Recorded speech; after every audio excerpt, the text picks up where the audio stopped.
Brennan? Hi. Can you talk? Yeah. Okay, there, I can hear you. Okay, good. Good. There's a familiar face. Yeah, it's Alphonso the Drip on Discord. Where does the name come from? I needed a new username and it was the first thing that came to mind and I was like, "Oh, I kind of like the ring of that." There's no Alphonso the reference to Drip. anything. Yeah. Well, I'm glad it's fun. I like the open studio room in the Discord because I remember faces sometimes easier than names. And Definitely. so it's fun to see a familiar face and now to get a chance to hear your story. So tell me about yourself. Yeah. Okay. So I've actually so last week I saw that you had like a space open Yeah. and I was like, I don't know what to talk to him about. Right. So I kind of was just like, I was like, okay, well, I'm not going to take the spot and I'm just going to sit and think about it. And then I found it again. So I was like, okay, I think I have a way to go, because if I go from like my story, it's like it's a very fractured story. Like I have a hard time just if I couldn't tell you about me in a meaningful way in 2 hours probably, right? So it's like the intricacies have just been building on each other, and so I Yep. get lost in the maze as I'm going to Mm-hmm. explain it. Mm-hmm. um but like I the so where so I kind of so I guess I can give some sort of background. Like I grew up with a single mom, Mm-hmm. and there was like visits with my dad, Mm-hmm. and like I used to see him on the weekends, and Mm-hmm. then like there were a lot of issues there, so that ended up breaking apart, and I Mm-hmm. made the decision not to see him anymore. And then I used to go to my grandpa's house on the weekends. That was in about grade 3 when that happened, and so I used to see my grandpa every weekend. And so there was see I could dig in there, but I'll keep going. And so what had It's clear. I mean, I'm sure there's a lot there. I mean, that's a happened. big deal. Yeah, I just yeah. Yeah. But so like I was living in the city, and we were not living in like I'm from Manitoba, Okay. and I was living in the major city there, Winnipeg, and we were living in, like, it's the north end. It's not a good part of the city. Okay. And so what ended up happening is, like, my mom had met a guy, Mm. and when I was about 12, we moved to a small town south, about an hour south. And it went from like the city and kind of like hoodlums, I guess you could use, and then it went to like Mennonite Southern Baptist, about like 3,500 people, like 15 churches. And like we were my mom wasn't like a very religious person, but she was like, I want you to have the option, right? She wanted me to be able to make the decision for myself. And like, just because it was such a religious town, like one of our main ways of like hanging out as like together as like groups is that you would go to like the youth groups. And so that was like my first, I guess, real interaction within, like, it was a very, like, I guess you use the term charismatic. Mm-hmm. It's a very charismatic. Like I definitely, like, I thought it was powerful. Like you get like the tingles, and like I think that we had like a really good preacher or pastor. Mm-hmm. I'm not sure the proper term, but like he moved people. He moved the group, right? You felt it. Yep. And that was really nice. Um, but it was more of an avenue to hang out, and then it kind of left these ideas dancing in my head. And then, like, because everybody that I knew there was very religious, then it wasn't easy to speak out, I guess. But like you have conversations, and like looking back now, like they were propositional conversations. Mm-hmm. So they didn't really get anywhere to the heart of it because the frames were separate. So it was often well, first I didn't there wasn't an appreciation for either frame within the conversation with my friends. So it was like, well, you're way outside of this and you're not thinking about this, right? And so I'm like, okay, well, well, this doesn't make any sense to me. This seems like a silly kind of story. And so like I guess my nail on the coffin of sorts, looking like I'd kind of, how do I, Jesus sacrificing himself didn't seem necessarily like a sacrifice to me if he ended up going back to heaven, right? So it didn't, where's the sacrifice? There's a much deeper point that I'm just starting to scratch at with that. Yep. And like that's But kind of like it's a very reasonable it's a very reasonable take on the what he's on the cross for a few hours and he gets to go to heaven instead of 33 years of muddling around in this difficult planet. Yeah. Where's the sacrifice? It's a very reasonable response. Yeah. It's just kind of, and it was like a placeholder, you know, good enough. I can set this aside. And I hadn't like given it much thought. And there's like in my household there is like there is a certain animosity to religious thinking as such, because my parents felt that they had to defend themselves against the position in order to move forward, right? And then the groups end up melding together on their defenses. So you're like, so I call them like they're handshakes, right? They're like ideological handshakes in a sense. It's like, do you fit into my group? Do you say the right thing when I ask this question? And then you can be like, yeah, you're in, right? You understand. And so when that's really good. That's really, I'm gonna steal that. That's really good. I like that. And so like so when you're willing to kind of step back and be like, okay, well there's other terms, it can, you're kind of poking people in their axioms, right? Yep. And so there's a lot of emotional conflict that you can potentially have to deal with through that, but it's been useful. And so I've been like Peterson. I found Peterson, like his, like, I think I'd seen the suspender video, and then he had like his first interview with Rogan. And then I kind of just like rabbit hole. Like I rabbit hole huge. I watched most of his videos, like all of his interviews and everything, just like all in, right? Read his books. It was like, it was big. And I every time I tried to look back at it, I wasn't sure what happened. I couldn't, it was like, no, he wasn't telling me just things that I already knew, and he wasn't, but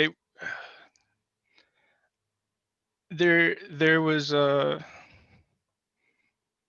was listening to the open studio, I think, and Sherry had mentioned like that he was like inspiring, and I kind of realized that I didn't have a concept of inspiration for my movement forward. I didn't put forth that I was just inspired. I was just lost in a trance of following and digging and going, and it's like, what are you doing? And it's like, well, like, you've been inspired.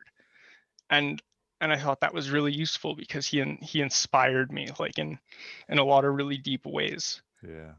And like, because where I was sitting before that is, I was, when I graduated, before I graduated my grade 12 year, I got like hit with a depression. Like, it runs in my family.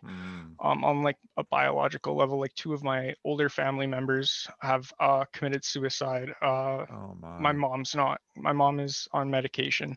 One of my uncles has his own ways of dealing with, like, it's just, it's very pervasive. And so like I remember being hit by it, and I was like, something's off. And this was kind of even before I knew that it was like running as deep as it was, and understand, but I knew something was off. And I tried to talk to my counselor at school. Like, I never really talked to him, but I kind of was like, hey, something like shifted, but I'm just kind of like going through the motions. There's nothing there. And he was like, well, like, I don't really know how to help you, but if you can go through the motions, keep going. And so I was like, okay, fine. But like it didn't really go away. And then when I graduated, I wasn't sure what I wanted to do. But like it's always been like you know, you're a smart kid, you're gonna go to school and you're gonna like do that. Yep. And so it was like, okay, well then let's go to school. And I was like, well, what am I going to school for? Yeah. And so and it was like, well, I'm smart. So I was like dentistry. I was like, we're gonna go for dentistry. Like teeth are cool, I guess. And it was just what I picked. And I so like I've always been someone who like procrastinates. Mhm. And then like when it goes, you can do it. Like there was one moment in grade 6, we had like a volunteer teacher, and he was like giving this project, and he gave us a lot of time on the project, and I was just not doing it because I was like, I can whip this bad boy out, no Yep. time. Yep. And like he was giving me like a hard time, and like he started like making like a joke about it through like the class of this guy not doing it. And I was like, I'll show you guys. And like I ended up getting like the highest mark in the class, and he was a little bit upset about it, but but like it's just like your life, right? It's what you Yeah. deal with. And Yeah. so like Yeah. Yeah. these ideas get supplanted in you. And so the procrastination, like I always had a way of like getting it, like there was a time to buckle down, and when you buckle down, you buckle down, right? Yep. I stopped caring that Mm. that there was nothing that wasn't there anymore. It was gone. I didn't care. I was sitting in bed awake, just like on my computer for like 8 hours a day, just watching things go by. Yep. And like so and like I was in class, or I wasn't in class, I was enrolled into my classes, and I wasn't going to my classes. Yeah. And I just like you realize something's wrong. Yeah. And so like I kind of like I reached out to my parents, and I was like, hey, something's like really not right here. I think I need to Yeah. go like talk to someone. Yep. And so like so I went and talked to my doctor, and I got put on medication, Yeah. like an SSRI. Yep. And I didn't like what it was doing. Yep. And so we went on put on another one, Yep. and I didn't like the effects of that. And Yep. so I just kind of stopped taking it. Mhm. Just like I couldn't deal with the effects, and I could still operate Yep. to whatever I could. Yep. And there was a shift when like I took like mushrooms, like Okay. psychedelics. Yep. And it wasn't like it wasn't the mystical experience that shifted. It was like because like I've had certain mystical experiences, and they're different from what happened. Mhm. And like so what sort of happened is an opening of like being able to conceptualize a positive way of looking at the world, Mm. like existence itself became enough. It was like, we're here, we're doing it, this is it. And like it energized me. And I was listening to it was Frank Ocean's cover of Strawberry Swing, and so like that song has a really like special meaning to me. And but it opened this thing up to me, and I was like, okay, like we're gonna be okay, like we're here, you know, Mhm. we're living it. And so I kind of and an interesting thing happens when you have those really powerful experiences. You have to make sense of them. Mhm. And your ego tries to take it over, and to say this was mine, like this was mine. And so what sort of happened is that like I'd settled into this idea of being like content. And it was like, no matter what happens, I will be content, and I can move forward. And I was okay just like to like stay exactly how I was, whatever that means, and just be. And uh and then and then Peterson came into the frame. And and it was like this whole there's more to being, like the meaning you can have more if you want it. And it like, and I listened to so much of him, like it hijacked a lot of my processes, because this is what I think is like he hijacked a lot of my processes because his concepts are so much deeper and fuller than what I had at the time. And so every time I tried to enter trains, these concepts would pop in, and it was like these are things that need to be dealt with, and there's meaning here, and how do you where what does this mean? How do I move forward? And so like it's like I'm like I would say that like I'm living in like a fractured dream, I guess. It's there, like there's splits. It's not like I'm not there. There's an inconsistency between my thoughts and actions, right? And so there's I'd mentioned in my write-up like the comforts of nihilism. And that's kind of like because I was trying to think about the contentedness is a facade. It's not real. This is what I was trying to say with the ego will try to take over these powerful experiences, because I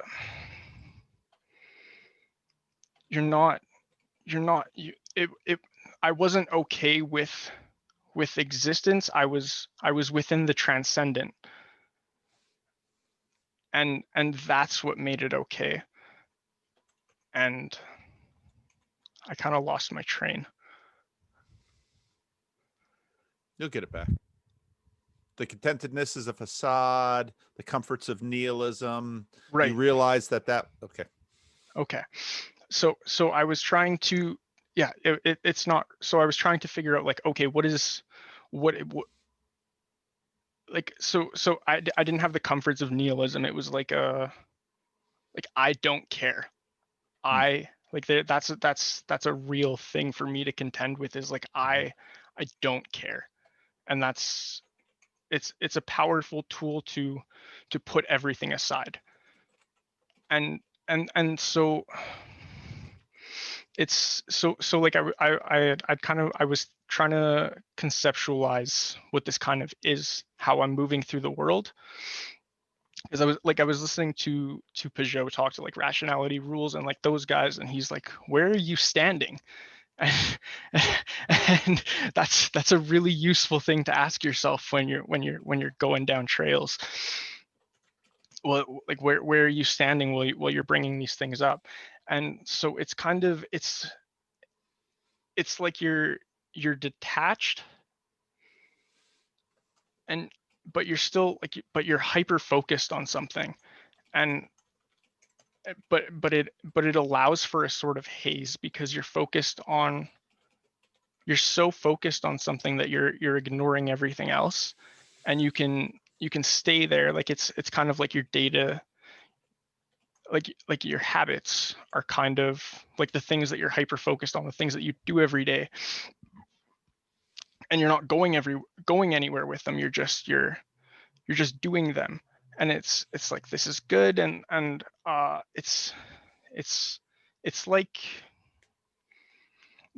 the thing is that as you go through it, and you're like, you have these inclinations of like, well, maybe I should do something. And and I don't care, right? It gets brushed off. And the thing is that like it's actually like, what I think, like it's actually one of the like the beauties of being younger, is the fact that you can say I don't care, because you're sitting in so much potential.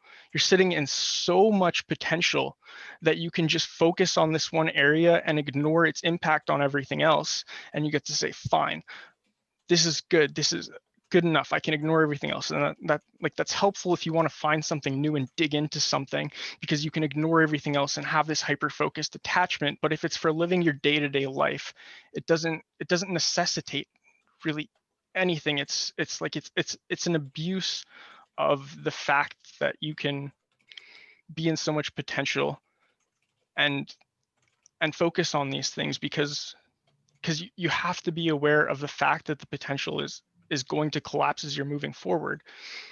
And like so this is like and it's like, okay, where Peterson's, do people have ideas or do ideas have people? And so these are, you have these, you're moving in a certain framework, and as you move forward through framework, is you're building something and other things are collapsing.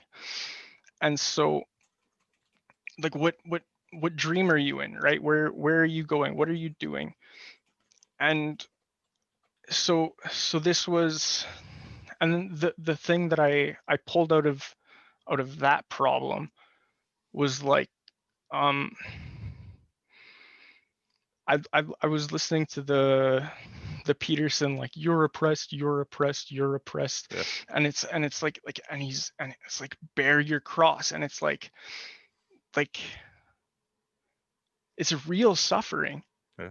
to Yeah. go through and to build, and to like, it's real suffering Yeah. to not just sit by and watch things go. Yeah. And it's hard and it's painful, and it's It's real not even suffering to total. care. Yeah, Yeah. yeah, yeah. And but that's uh, and the thing is, like, where I run into an issue is, if I were to die tomorrow, it wouldn't my parents wouldn't care that I didn't have a house. It like where it's the quality of love that we've shared between each other.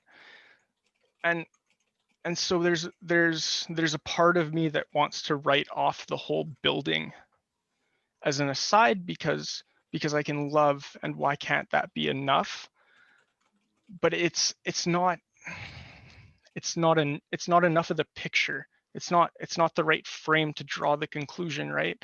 Because I actually owe something to my parents to build something of myself so that they could watch me grow. Yes. Yes. Yes. Yes. Yes. And and you go. I've been talking for a bit. You go Ah, ahead. it's been wonderful. This has been great. I see this young smiling guy working in the open studio, but now this is like opening a Christmas gift. This has been a wonderful, this is, I don't want to call it a performance because I think that belittles it a little bit, but you've this is really an amazing, it's hard to put your life into words. And I don't know, so I had to preach on John 1 a few weeks ago, and I got to preach on John 1 again. And how am I going to get part of the reason I don't repeat sermons is that I get bored if I repeat the sermon. If I'm bored, everyone else is going to be bored. So, but then, lectionary is the big thing right now. So do the lectionary. So what that means with the lectionary, I keep coming back to texts like John 1, and it's like, what am I going to do with John 1 this time? And so I was digging into logos and Lego in Greek, which is basically to gather. And you have done in an above average way a gathering of your life and a powerful telling of it, and that is no small thing. And a lot of people, myself included, really struggle with that, because you had to filter through the salience, and the salience not only considers the audience, but now, and this is to me part of, and I take no credit for designing these things, because it's, for the most part, all the people who've come around me that have really afforded a lot of this. But the discord and the community and the randos videos and all of this has helped you say, these are the salient parts of my story. But you integrated that so well with your story and so powerfully, and you told it very well. I couldn't be happier. This has been wonderful, and I've got a front row seat watching you do it, and it's just great. So I'm happier than a pig in mud right now because you've done it very well. You've not had an easy life. I mean, when you started talking about, I mentioned, this is for me again, this intersects in my story. I just had a wonderful conversation with someone. I hope he and his girlfriend agreed to share it, because it was a powerful story and it was a great conversation. And now another good conversation. But then you start and, a single mom visits with dad, lots of issues, decision not to see your dad. And this happens around grade 3.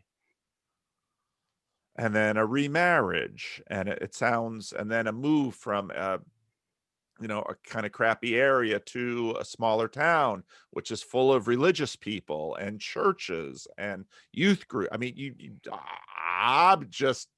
I don't know how you could have done what you did better. And it was wonderful.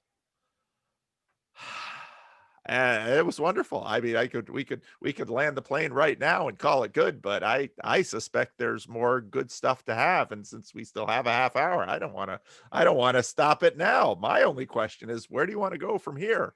I mean, you told your story very well, and you gave us a lot to chew on. And I take notes during this. You see me look down, it's because I'm typing, and I'm keeping notes here, and I'm identifying possible titles for our talk. I'm doing all of this at the same time while I'm listening to you. And no, this is above average conversation. And that tells me a lot about you, because again, what you just did right here is not an easy thing. And you stood up and you performed it. And you brought in many of the issues of my videos and the conversations and the not only the Bridges of Meaning Discord, but the connected other communities, the awakening from the meaning crisis, and all of this stuff. And you brought it together right now. So maybe if I'm curious now about the shape of your life right now. Are you living with parents? Are you living on your own? Yeah, I ran into issues with a friend who I was living with and also was employing me. Um it That was can get complicated. Yeah, well that's what we were told every step along the way. And like I stopped being able to trust him Yeah. without going into too much. I couldn't maintain a relationship without well, I mean, like the trust was gone. He dismantled it. Okay. Well, And where's your life going? More education, or what that's what are you trying to figure that out? What about other relationships? I mean, where are you headed? Where do you want to go? uh well, that's like I think I need to go back to school, Okay.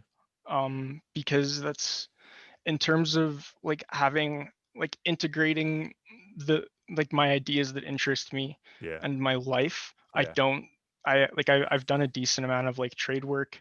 I've done some retail, I've done some sales, Yep. and it doesn't hit the spot, right? You get a Yep. craving, you feel like things are missing, and so it doesn't this means more to me than the job. Yep. That's never going to change. Yep. um and I need to come to terms with that, but I also need to work with it, Yep. because they need to be brought together for me to feel integrated. Um and so I think I need to go back to school. Right now I'm not working. I was working like a summer job, and the term runs out, so right now I'm on EI. Um Okay. and we have like COVID and everything, but Yeah. Yeah. It's a hard time to find a job. I've got two daughters living at home right now, and they're looking for work, but it's not easy. yeah. Yeah, but like it's okay. I The whole not working thing doesn't like it has some impact because you need to fill your day. Yep. But I'm pretty good at wasting my time with interest with things that build on itself. I don't Then I don't it's really not like wasting. You're Yeah, filling your time. exactly. It's they build in. I get to, like, it's my mental framework. I get to read my books. I get to watch my videos. I get to Yeah. do all of these Yep. things. Yep. And it's yeah. So it's, but it's do you know, like, the, like, Peterson's cock-a-doodle doo No. story? No. Um, so it's when he it's a story of this man walking down the road, and he runs into this gnome, and the gnome offers him a ruby for, like, for an amount of money, and he's like, okay, well, I can't pay for the ruby, but like, I can give you some, and then I can keep paying it, right? And it's this really big heavy ruby, and so he goes on the road, and but it's really heavy, and he decides, like, as he's walking, it's really heavy, and he decides that he doesn't want to keep walking, but it doesn't really matter because he has this ruby. And and so, like, people walk by and they have these opportunities, and they say, hey, come with me, I have these things that I want to do. And so he goes, well, like, that could be neat, but, like, I have this ruby and I don't want to have to carry it all the way, and I think I'll be happy enough with this ruby, right? Hmm. And so this happens like 2 or 3 more times, until eventually this frail old man comes walking by with this big rock.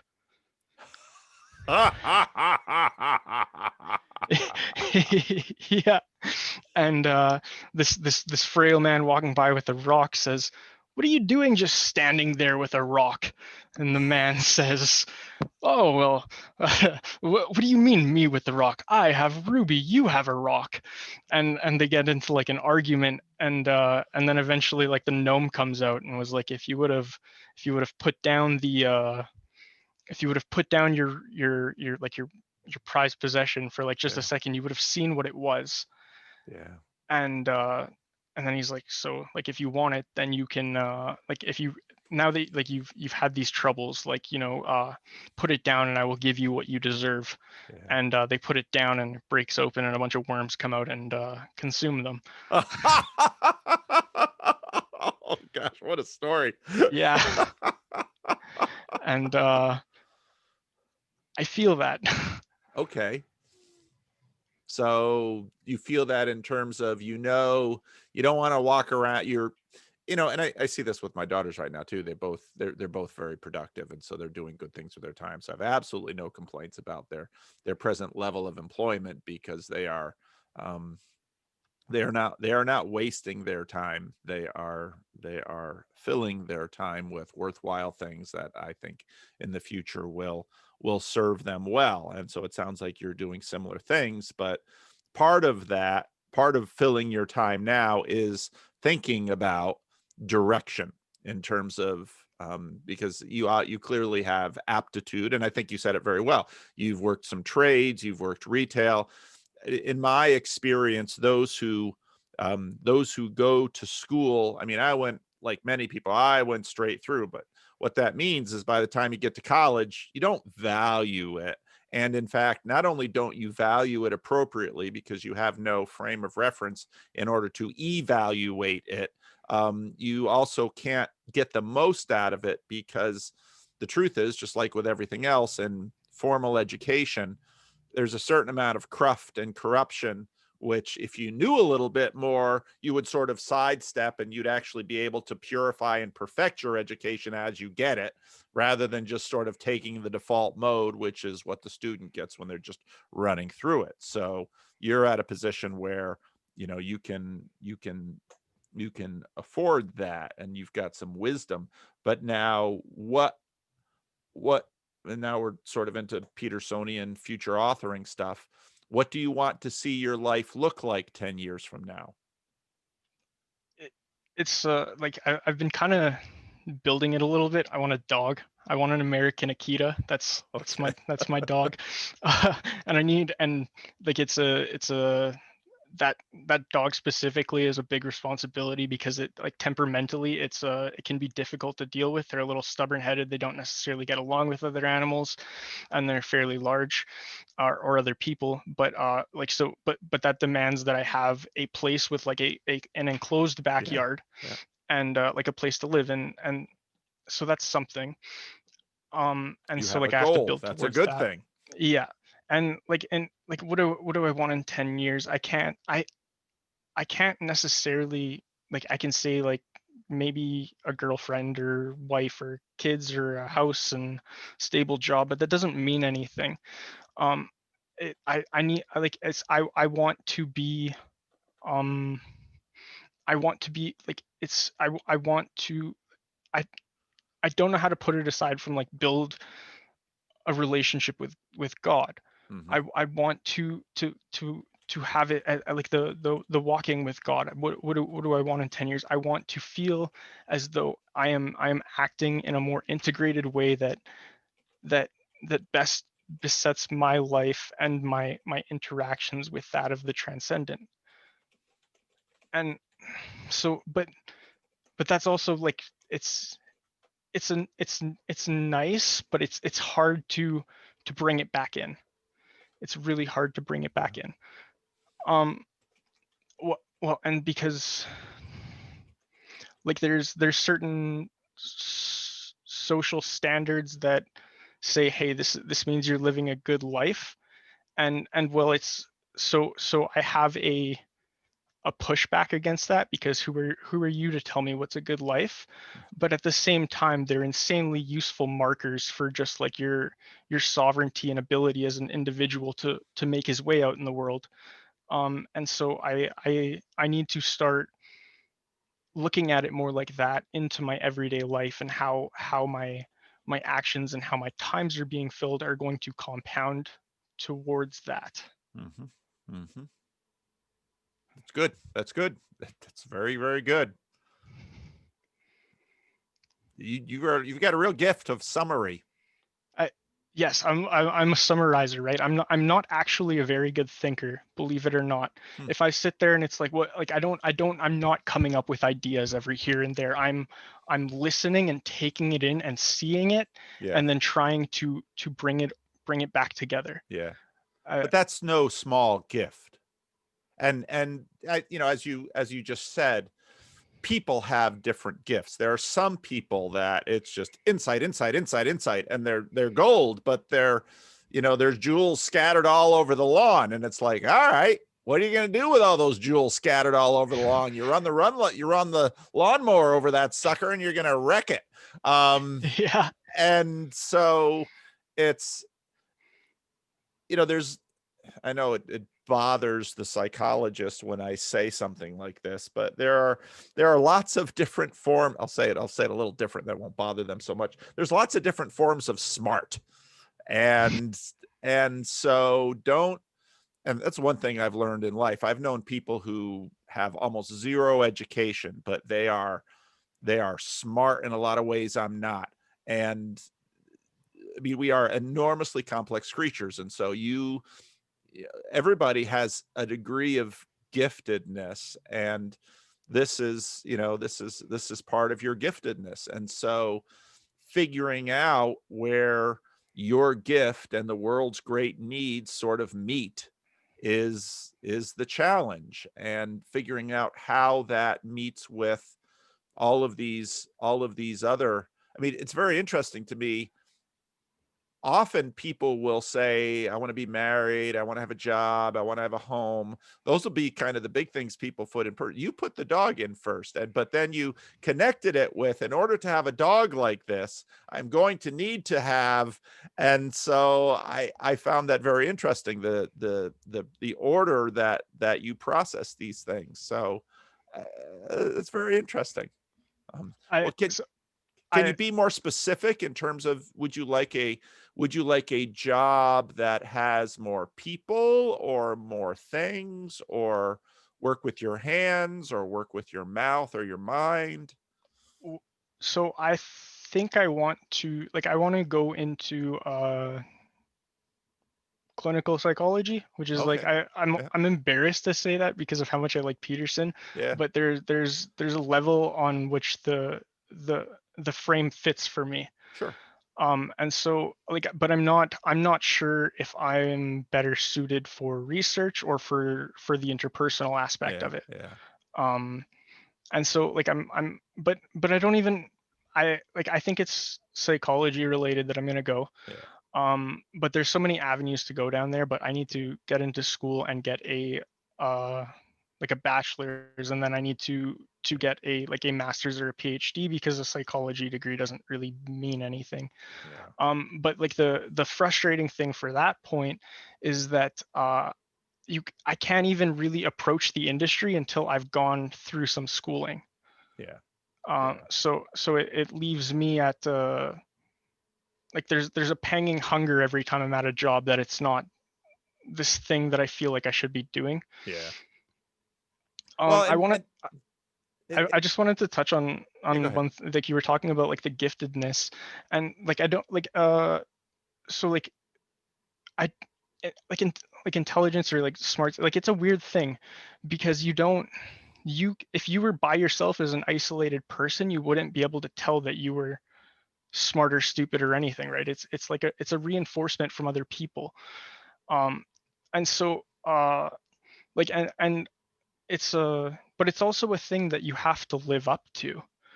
And like this is the like Peterson's like you're gonna be miserable if you don't like live up to your gifts, and like and so like I've kind of taken them to calling them blessings, uh be because that's kind of what they are. They're not they it's nothing that you did, it's just how you're operating. And so I think like I'm always like trying to move the religious world into my understanding. I find it very salient to attempt to do that. And so I call like intelligence like a blessing, and something that like you owe it to the world in some sense to live up to it. Yeah. um Yeah. and I have a personalish question for you. Okay. Okay. What the video that you did with John and Mary that you put out yesterday or Yeah. 2 days ago, Yeah. um, when when Mary was talking about like the prepositions, Yeah. and then Vervaeke kind of talked in about like the part whole relationship and it being functions, you started rocking yourself.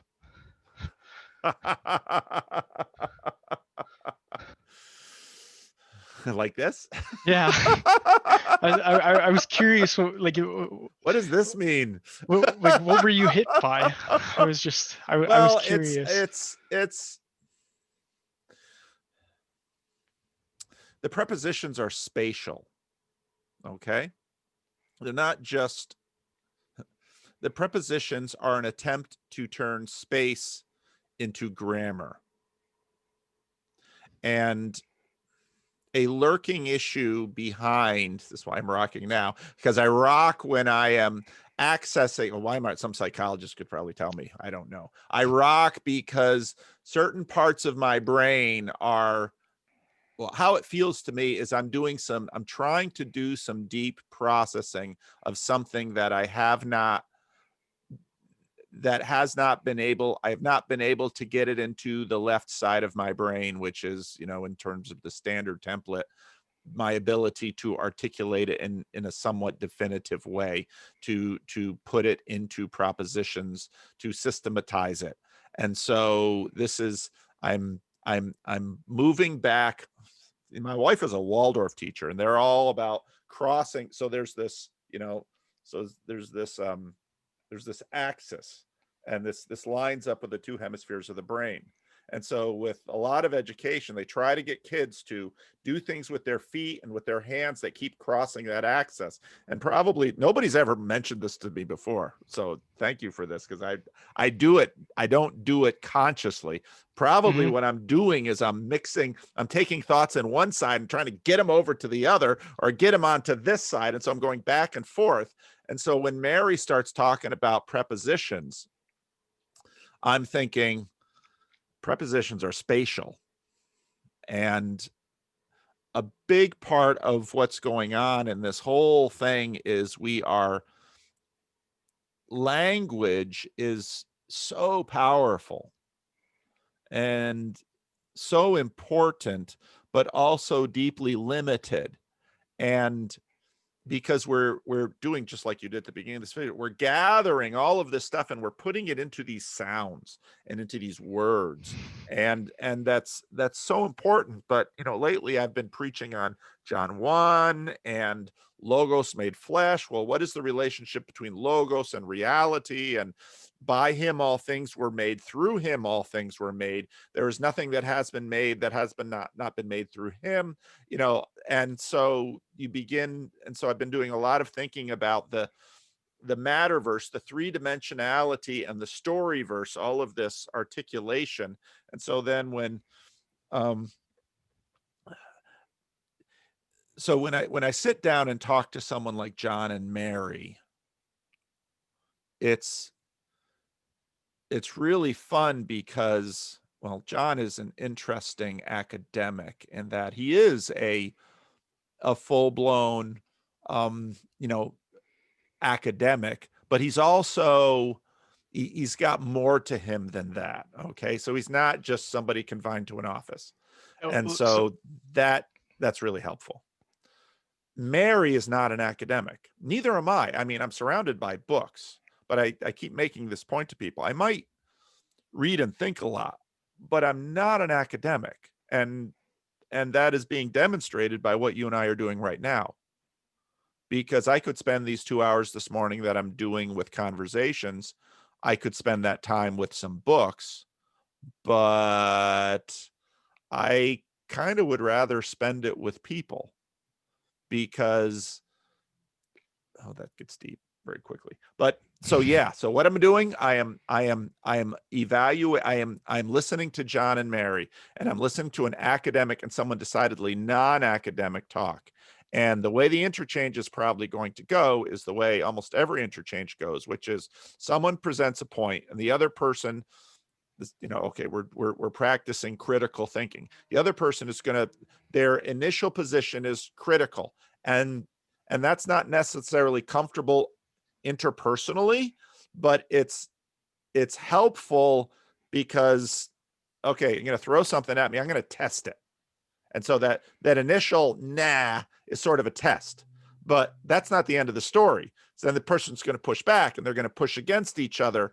And what's good about both John and Mary is that they both know how to play that game, but also aren't so stuck and closed that everything's a no. Because Peterson is right. We want to keep playing the game. And so John's going to, kind of discount or swat away Mary's prepositions. But Mary's, if you've noticed anything about Mary, she's not going to be put off just because some academic says something. She's going to keep going at it. And then I'm pushing it back and forth in my brain, listening to them, thinking, what do I think about this? Because so often when you talk to both of these people, they both present so many new ideas that I haven't had time to think about them. And when you've got a mic in front of you and a camera in front of you, it's like, stand and deliver. Try not to be an idiot, try not to be a moron. And, hey, I'm Mary's religious too, but I'm the clergy in the room. So I'm the one, representing the church. If John is representing the academy and Mary is representing the earth and the soil and the chickens, I don't want to have the church look bad. So, that's what's happening. But I haven't noticed that I do that. So that's what makes this whole thing fascinating. So thank you. No problem. That's what's going on. I'm not exactly sure what's going on, but I think that's probably what's going on. Well, so I have this idea from like it has to do with like awe and terror. Oh. And that would be like the opening or the closing. Mm-hmm. And the thing is through like intense, like specifically in my experiences, like intense psychedelic experiences, these two experiences are walking hand in hand, the awe and the terror, and it could open or it could close at any moment. And so when you're like, I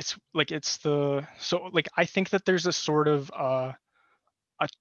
trauma is probably not a good word, but there is, because awe is on the other side of it, but there's there's a trauma to powerful realizations that you can't forget.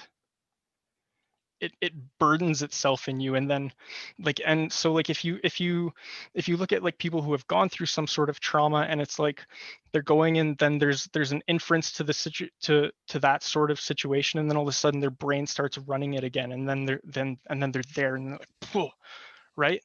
And but it works in a positive motion too, because like that like it's the like the glory, you get an inference to the glory, and then all of a sudden you're like, poof, and like chances are, if you're having that, you've had a prior experience of like a like almost like complete emanation of it, right? And you've basked in it. And I think that's just the, as you approach novelty, hope and despair are like your two options. And so like I think it's a useful way of looking at it, I guess. Is I've been playing with it a lot. Have you ever read The Body Keeps the Score? No, but I have it. Oh, okay. You'll because that gets into, you know what EMDR is? I don't think so. So I don't have a lot of people in my church, but one of the people in my church is a marriage and family therapist who does a lot of work with EMDR and trauma. EMDR it looks like snake oil, but it's, people really do it. It's like this light.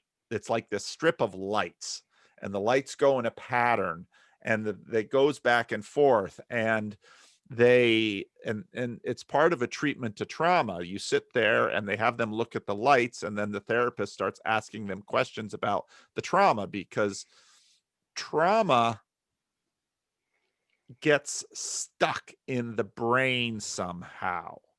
And EMDR, with these lights and our eyes following these lights, our eye movement, and The Body Keeps the Score, talks about yoga and about other kinds of movement in order to, undo the trauma, undo the stuckness that trauma has done. And I think you're right about, awe and terror are sort of like opening and closing. Trauma is almost something like when, if I yell in this mic, it'll clip. And what that means is that the mic no longer has the capacity to be soft or to go loud and to grab the resonance. If I keep this camera on long enough, the camera might overheat, and trauma is sort of like bang. It's like a wire and a circuit breaker, that something has happened in the person's life, and the body says, nope, we're this happens with young children. Nope, we do not have the ability or the possibility of adequately processing. It's intense. It's incredibly smart. We cannot process this event right now. And so we are going to freeze it. And someday, maybe we will have the possibility to adequately process this event, and in fact, to get something good out of it. And this, to me, if you look at the Christian story, a big thing right now in terms of our cultural zeitgeist is we're dealing with suffering the way people deal with trauma. So, there's suffering, and then it's either, let's make sure that there's no more suffering. But it's like, no, that's not very smart, because people need suffering in order to actually mature. So suffering is necessary, but suffering is suffering. So, and then the question is there redemption for suffering? And Christianity, right from the start, says yes. And Christianity basically says that God can do things with suffering that, and this gets tricky theologically, so I'll say it this way, that he doesn't do via other means. And this is profoundly important because, well, suffering because your parents split up, and that brought in suffering. And suffering because you have a family history of depression, and and you have this bit of terror behind you that depression sometimes comes It's never comes at a convenient time, but you can have the rug pulled out of, let's say you're heading down the road in terms of a degree or a relationship or getting this dog, and suffering, like it's almost like a hole opens up underneath and bang. And I've heard few people articulate this as well as you have in terms of, and you don't care, it's a dark apathy. And it's also a hole. And okay, we've got SSRIs, we've got therapists, we've got exercise, we've got diet, we've got some tools on our belt to deal with suffering, but it's still a hole. And it's not like a broken arm that they'll probably be able to set it, and a few months later it'll probably heal right. And depression is way more difficult than a broken arm. And so there's this uncertainty. And this, but again, here's the thing. I know people who have not suffered much, and I know people who have suffered greatly. And sometimes their suffering makes them bitter and shallow, but sometimes their suffering makes them people of consequence and glory. And if you read Philippians 2 in the Bible, that's essentially what Philippians 2 says, that Jesus is glorified because of the humiliation and the suffering and the voluntary aspect of it. And that what God is able to do through these hard means is more than we see him do without it. And so all of this kind of cheap, well, a better world would have been a world without suffering.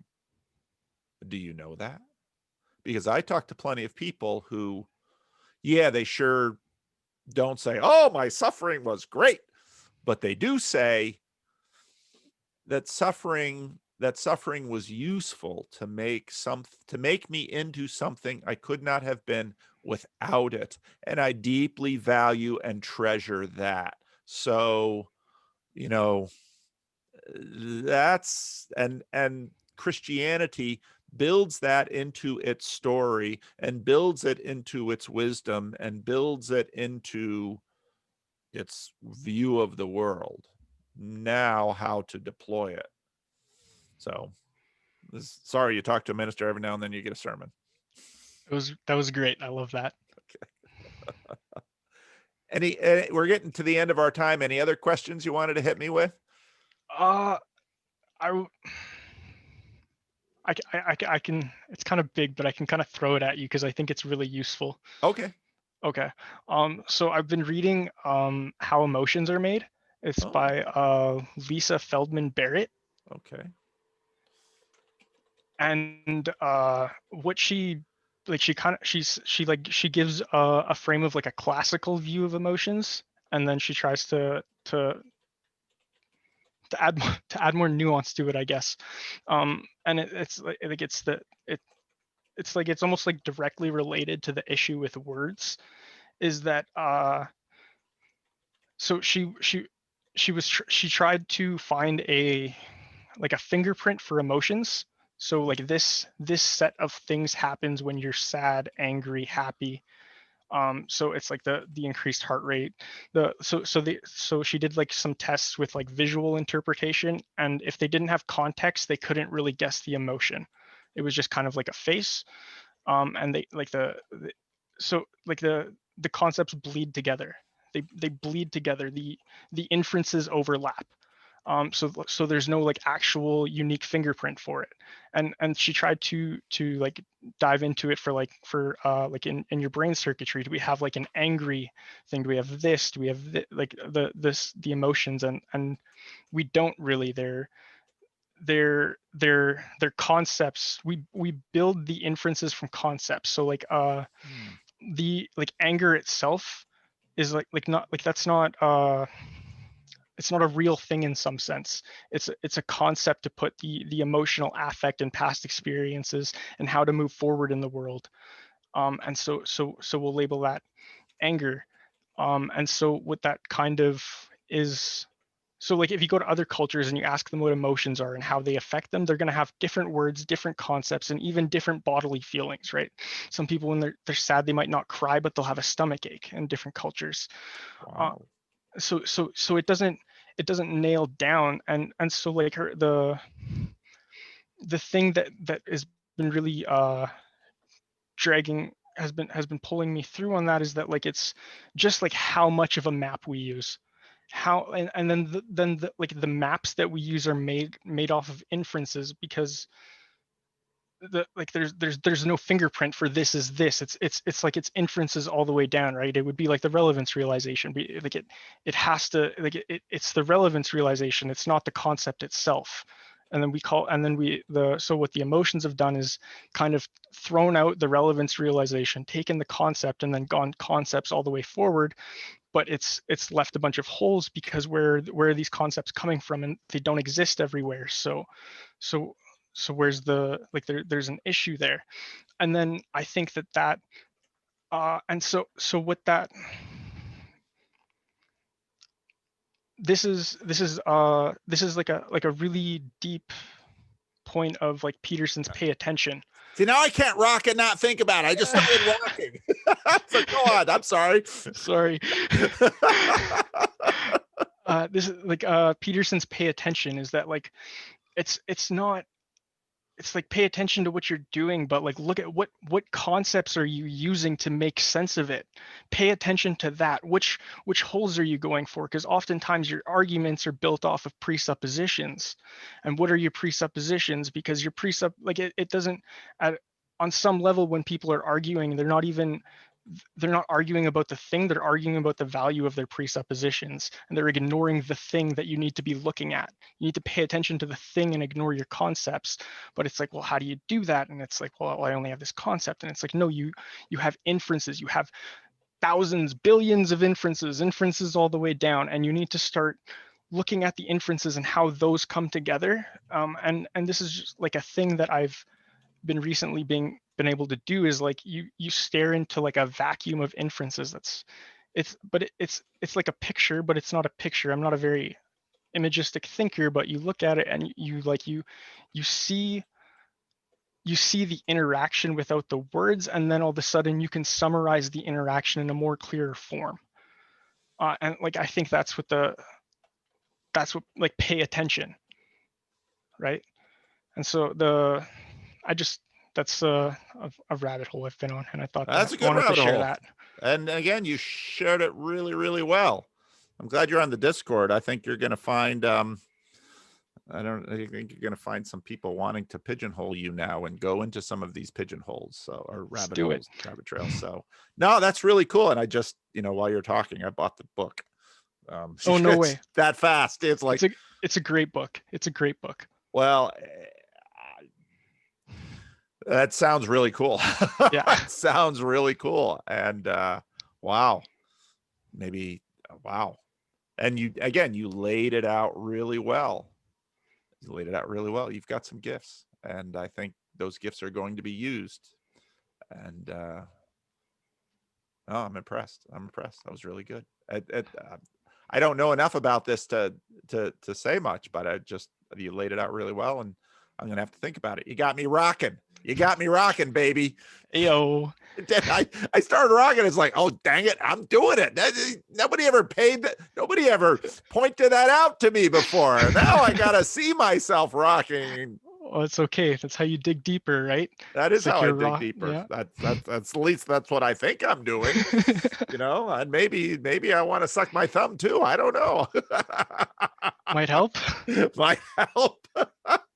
I don't know. I'll have to ask my mother if I was a thumb sucker or not. I don't think so. I know my sister was. I had some kids that weren't. And they say, now I'm going down my own rabbit trail. That's horrible. Okay, I'll stop rabbit trailing. And I want to thank you. And I want to ask if because I mean, often depending on the conversation, I'll tell people. In fact, sometimes I will strongly encourage people. You check this out especially if they mention somebody else. You let them watch this video first before you give me the green light. But is this something that you'd like me to share? Yeah, absolutely. Okay, good. Because Yep. I think it'll yeah, the Discord's gonna eat this thing up with a spoon. Perfect. And I think people are gonna want to talk to you because this is really cool. This is really cool. So Good. I'm glad you found a slot. Yeah, And me because I too. know they're Me hard to too. find, Well, but about like a year ago, I was on the Discord and I'd kind of left. I wasn't ready for a community in some sense, yeah, and but like I was looking for a slot like for like 6 months and I couldn't find one. yeah, And yeah. I'm sorry but about that. no, no, no, no, no. It's. I didn't even have anything to talk about, right? I had to think about that, so it was good. I really, really, really appreciate everything that you do. Oh, thank you. Just like and not even what you do, but like the character that you have and as you bring forth and like the warmth in your eyes and your smile and how you make people like you try to understand people and I appreciate it. I find it inspiring and it thank you. Well, thank you. Thank you. That means a lot. So I'm definitely going to share this. Probably. See, the problem I have is after a conversation like this, it's like I want to share it right away. It's like I should probably hold off a day or two. It's because if I pile them up on top of each other, they don't get the attention they deserve. Right. Because a conversation like this deserves to be heard, and that's something that I feel for the Randos channel because there's a I'll say it this way, there's an injustice in the universe where so much of what's valuable isn't valued. And again, that's part of the reason I'm a Christian is because I believe that there will come a day that all that is valuable will be valued properly. And I think and and and from what we've seen of human history, this world does not afford that. But that's why I believe in a God that will make that right. So anyway, so thank you. And Thank you. I will see you on the Discord. Perfect. Take care. Have a great Bye-bye. day. You too.